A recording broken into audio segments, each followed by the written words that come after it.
अस्सलाम वालेकुम दोस्तों, मैं हूं सईद उमर फारूक अपने चैनल उमर स्पीक्स की एक और एपिसोड के साथ आपकी खिदमत में हाजिर हूं। दोस्तों, आज की एपिसोड भी हज स्पेशल एपिसोड है और उसको बहुत केयरफुली सुनिएगा क्योंकि हज पैकेज का ऐलान हो गया। बट वीडियो स्टार्ट करने से पहले आपसे सिर्फ इतनी सी रिक्वेस्ट है कि अभी भी 80% लोग वीडियो देखकर चैनल छोड़ जाते हैं। तो अगर आप हज से और उम्रा से रिलेटेड जितनी भी लेटेस्ट न्यूज़ हैं उनसे वाकिफ़ रहना चाहते हैं तो इस चैनल को ज़रूर सब्सक्राइब करें। और इस पर आपने करना कुछ नहीं है, सिर्फ सब्सक्राइब का बटन प्रेस करना है और ख़र्चा कोई नहीं होना इस पर। तो मैं ये पढ़ के सुना देता हूँ। ये नोटिफिकेशन मेरे पास है। सऊदी अरब की तरफ से बेशतर लाजमी हज वाजिबात की तफसील फ्राहम कर दी गई है, ताहम कुछ तफसील अभी बाकी है।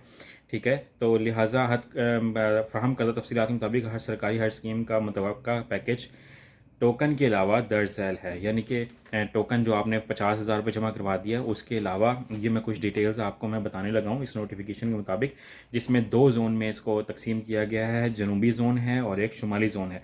जनूबी जोन में जनाब कराची, कोयटा और सखर मौजूद हैं। उसमें जो बग़ैर कुर्बानी के, यानी कि बग़ैर कुर्बानी के जो एक्सपेंसेस हैं पाकिस्तानी हज और उम्रा की तरफ से, वो है 7,45,967 रुपये, यानी कि 7,46,000 रुपये तकरीबन बनते हैं। और कुर्बानी के समेत 7,91,337 रुपये, यानी कि ये तकरीबन 7,92,000 के करीब बनेंगे।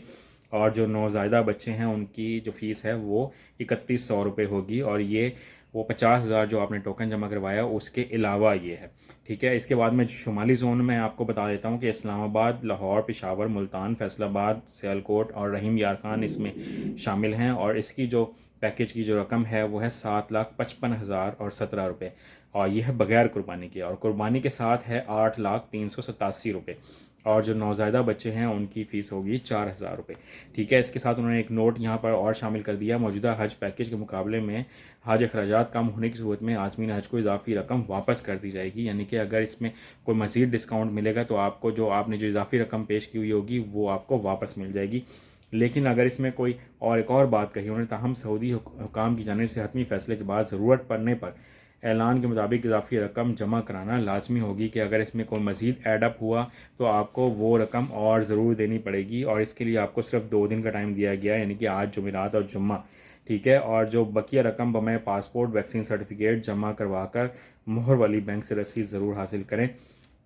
ठीक है, कि आपने ये जो रकम जमा करवानी है उसमें पासपोर्ट, वैक्सीन सर्टिफिकेट और मोहर वाली बैंक रसीद ज़रूर हासिल करें। ठीक है, ये चीज़ें करवानी है। मुकर्रर तारीख तक वाजिबात जमा ना करवाने वाले दरख्वास्त गुजार का नाम नाकाम तस्वुर होंगे और वेटिंग लिस्ट पर मौजूद दरख्वास्त गुजार को फौकियत दी जाएगी। यानी कि जो लोग इन 2 दिनों में फ़ीस सबमिट नहीं करवाएंगे तो उनके बाद फिर वेटिंग लिस्ट वालों का नंबर आएगा। तो ये तमाम डिटेल्स थी। आई होप कि आपको मेरी बात सारी समझ में आ गई होगी। मैंने पूरा नोटिफिकेशन आपको पढ़ के सुना दिया। ये मेरी कोई ज़ाती राय नहीं है, जो नोटिफिकेशन है वो मैंने आपको पढ़ के सुनाया। इसमें अपना मेरा कोई भी वर्ड शामिल नहीं है। तो कोई क्वेश्चन हो तो आप कमेंट सेक्शन में मुझसे ज़रूर पूछ सकते हैं। चैनल पर नए हैं तो चैनल को सब्सक्राइब कर लीजिएगा। अपने घर वालों का बहुत ज़्यादा ख्याल रखिएगा। हज पे जाएँ तो मुझे भी अपनी दुआओं में याद रखिएगा। अल्लाह हाफ़िज़।